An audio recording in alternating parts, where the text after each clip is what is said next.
বিশেষ করে মিডিয়ার বদৌলতে শুধু আমরা নয় এবং সারা বাংলাদেশবাসী যারা বাংলাদেশের জনগণ তারা জানতে পেরেছেন যে এই 8 দিন মেডিকেল কলেজ এবং হাসপাতালে 6টি শিশু আজকে মর্মান্তিকভাবে তাদের মৃত্যুবরণ করে এবং সেখানে আপনারা সকলেই জেনেছেন যে বিশেষ করে আমি হাসপাতালের যে মহাপরিচালক আছেন তার সাথে এবং হাসপাতালের সরকারি পরিচালক এবং এনআইসির যে প্রধান যে ডাক্তার এবং কনসালটেন্ট তাদের সাথে কথা বলেছি এবং বিশেষ করে আমি যখন এটি জানতে পেরেছি তখন তাৎক্ষণিক আমি হাসপাতালের যে সহকারী পরিচালক তার সাথে কথা বলেছিলাম এবং কী ব্যবস্থাটা কী নেওয়া হচ্ছে বা কী ব্যাপারে কী করা হচ্ছে সে ব্যাপারে কথা বলেছিলাম এবং তার আগে আমি আমাদের যে স্বাস্থ্যের যে মহাপরিচালক ডিজি তার সাথে কথা বলেছি এবং তাকে বলেছি যে আপনারা তাৎক্ষণিক এই ব্যাপারে ব্যবস্থা নেন এবং কীভাবে তাদেরকে চিকিৎসা সুনিশ্চিত করা যায় সেই ব্যাপারে তাদের ব্যবস্থা নেন এবং তাদেরকে রিকোয়েস্ট করেছি তাৎক্ষণিক আমি যখন শুনতে পেরেছিলাম যে ওই সময় তারা ডিক্লেয়ার করেছিলেন যে 2জন বাচ্চা মারা গিয়েছেন এবং তাদেরকে বলেছিলাম এবং হাসপাতাল কর্তৃপক্ষকেও আমি ওভার টেলিফোনেই বলেছি যে অন্তত আপনারা যারা মারা গিয়েছেন তাদের পরিবারের প্রতি সহমর্মিতা প্রকাশ করে তাদেরকে যেন বিল মকুব করে দেওয়া হয় এবং তাদেরকে যেন বাসায় যাওয়ার জন্য তাৎক্ষণিক ব্যবস্থা করা হয়। তো সেটি আমি এসে পরে শুনেছি যে হাসপাতাল কর্তৃপক্ষ সেটা করেছেন এবং ডিজির সাথে আমার কর্মচারী কথা হয়েছে এবং তিনিও বলেছেন যে কী ধরনের ব্যবস্থা নিয়েছে এবং তারা আপনারা জানবেন যে এটি আসলে তদন্ত সাপেক্ষে একটি ব্যাপার এবং এই ব্যাপারে কমেন্ট করতে গেলে মন্তব্য করতে গেলে যে তদন্তটি হচ্ছে সেই তদন্তকে আসলে ভায়োলেট করা হয় এবং সেই জন্য আমি মনে করি সেটি সেই সম্পর্কে কোনো কমেন্ট না করে যেহেতু আপনারা জানেন যে অলরেডি 3 সদস্যের একটি উচ্চপদস্থ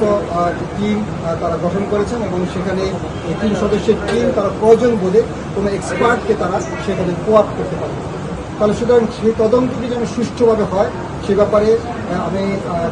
তাদেরকে রিকোয়েস্ট করবো যেন প্রভাব ফেলতে পারে এই ধরনের কোনো কাউকে বিশেষ করে হাসপাতালের কাউকে যেন সেখানে ইনক্লুড করা হয়। স্যার 11টা মানে যারা অভিযোগ করছে যে এখানে 11টা শিশুর মৃত্যু হয়েছে এবং আমরা এনআইসিতে গিয়ে দেখলাম এখানকার যিনি হাসপাতালের ডিজি উনি বললেন যে বাকি 5টা বাচ্চা এনআইসিউতে আছে। আমরা গেলাম, আমি নিজে গিয়েছি স্যার, তখন আমি দেখলাম একটা বাচ্চা এনআইসিউতে আছে যার অবস্থা ক্রিটিক্যাল, তার দাদির সাথে আমার কথা হয়েছে। বাকি 4টা বাচ্চার পরিবারকে আমি খুঁজলাম স্যার, কিন্তু আমি পাইনি। এই যে বলা হচ্ছে 11টা বাচ্চা, এটা আসলে মানে পরিচালকরাও কথা বলতে চাচ্ছে না হাসপাতাল। ওকে, আমি আপনার এই কথার প্রেক্ষাপটে আমি কারণ যখন এসেছি তখন প্রথমে আমি জিজ্ঞেস করেছি যে আপনাদের অ্যাকচুয়াল কয়টা বাচ্চা এখানে দুর্ঘটনার শিকার হয়েছে। আমি সেখানে কিন্তু আমি দেখেছি যে 5জন মায়ের আমাকে যে কাগজপত্র তারা দেখিয়েছে তাতে দেখা গিয়েছে যে 5জন মায়ের 6টি বাচ্চা, কারণ একজন মায়ের টুইন বেবি ছিল। তাহলে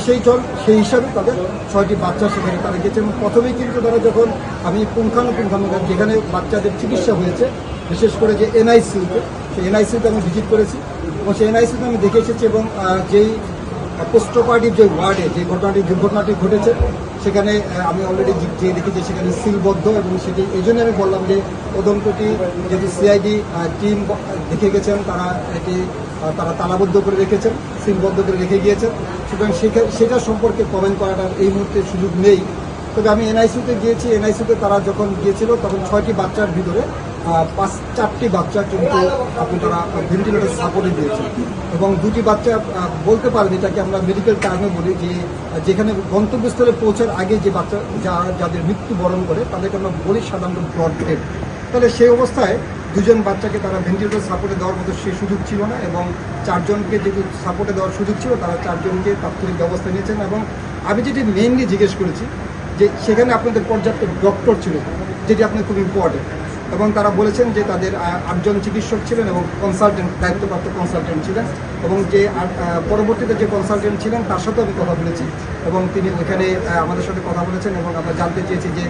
চিকিৎসাগত অবস্থা বা তারা কী ধরনের উপসর্গ, বিশেষ করে আমাদের জানার উদ্দেশ্য হলো এটাই যে কোনো ধরনের উপসর্গ তাদের বাচ্চাদের ছিল কি না। সাধারণত দেখা যায় যে যেটি হয় যে যেটি আপনাদের মিডিয়ার মাধ্যমে যেটি উঠে এসেছে যে এসির কোনো মানে গ্যাস লিকেজ বা এই ধরনের কোনো ঘটনাক্রম হয়ে থাকে, যদি সেটি আপনার বিষক্রিয়া হয়ে থাকে তাহলে কিন্তু একটি সাইনোসিস হয়, বাচ্চাদের নীল হয়ে যায়, সেটি কিন্তু সেই ধরনের কিছু ছিল কিনা সেগুলো সম্পর্কে আসলে আমি বেসিক্যালি জানতে চেয়েছি এবং সেটি জেনে এবং আমি দেখেছি যে প্রত্যেকটি বাচ্চাই তাদের যে কথা অনুসারে সেটি প্রত্যেকটা বাচ্চাই কিন্তু ব্রেস্ট ফিড করা অবস্থায় ছিল। এবং আরেকটি বাচ্চা যেটা আপনি 6 জনের বাইরে যেটি আপনি জানতে চেয়েছেন, একটি বাচ্চা কিন্তু পূর্বে থেকে ওইখানে এনআইসিউতে ছিল, সেটিও কিন্তু আমি জিজ্ঞেস করলাম যে তার মানে তার মা ছিলেন ইয়েতে পোস্টপার্টি ওয়ার্ডে, বাট বাচ্চা ছিল এনআইসিউতে। আমি বলেছি স্যার বাকি চারজন বাকি চারজন কোথায়? বাকি চারজনের আমি সেটি হিসাব কিন্তু আমি তাদেরকে, কারণ এটি আপনাদেরও যেরকম কোশ্চেন সেটি মানে যে ডক্টর হিসেবে আমিও কিন্তু আমার সেই কোশ্চেনটি কিন্তু আমি তাদেরকে করেছি যে বাকি চারজনের কোথায়। তো তারা আমাকে যে কাগজপত্র দেখিয়ে, যে রেজিস্ট্রি খাতা যেটা দেখিয়েছেন, সেই রেজিস্ট্রি খাতাতে তারা দেখিয়েছেন যে সেখানে একজনের উন্ড ইনফেকশন ছিল, সেই কারণে তারা এসেছে, তার বাচ্চা বাসায় ছিল, আর ড্রেসিং করার জন্য ড্রেসিং যেটা আমি বলেছি উন্ড ইনফেকশন জন্য এসেছেন, এবং একজনের একটুপিক প্রেগনেন্সি ছিল, সেটার জন্য বাচ্চা, সুতরাং একটুপিক প্রেগনেন্সি আপনারা জানেন যে ওটা বাচ্চা ডেলিভারি হয়নি, সুতরাং তার অপারেশন হয়েছে সেই হিসেবে ছিল। আর দুজনের 2টা কজ তারা দেখেছেন, টোটাল 4 জনের তারা কজ দেখাতে পেরেছেন আমাদের। কিন্তু ওই চারজন কি জীবিত আছে? না, ওইটা 4 জনের কিন্তু তাদের মধ্যে কিন্তু বাচ্চা যাদের আমি বলেছি, কিন্তু তাদের একজনের বাচ্চা ছিল হলো ওই ওয়ার্ডে, কিন্তু তার বাচ্চাটা কিন্তু ওই ওয়ার্ডে ছিল না, এবং তার বাচ্চা সে বলেছেন যে তার বাচ্চাটা ছিল পাশের ওয়ার্ডে, এবং সেখানে কিন্তু তার আত্মীয়ের কাছে তার বাচ্চাটা রাখা ছিল। এটি তাদের যুক্তিটি তারা দেখিয়েছেন। তবে সেটি অবশ্যই আমি মনে করি, যেহেতু আপনাদেরও কোশ্চেন, যে কোশ্চেনটি আমিও করেছি, সেটি অবশ্যই তদন্ত যে টিম হয়েছেন, সে তদন্ত টিম পুঙ্খানুপুঙ্খানুভাবে সেটি বিচার বিশ্লেষণ করবেন, কারণ এটি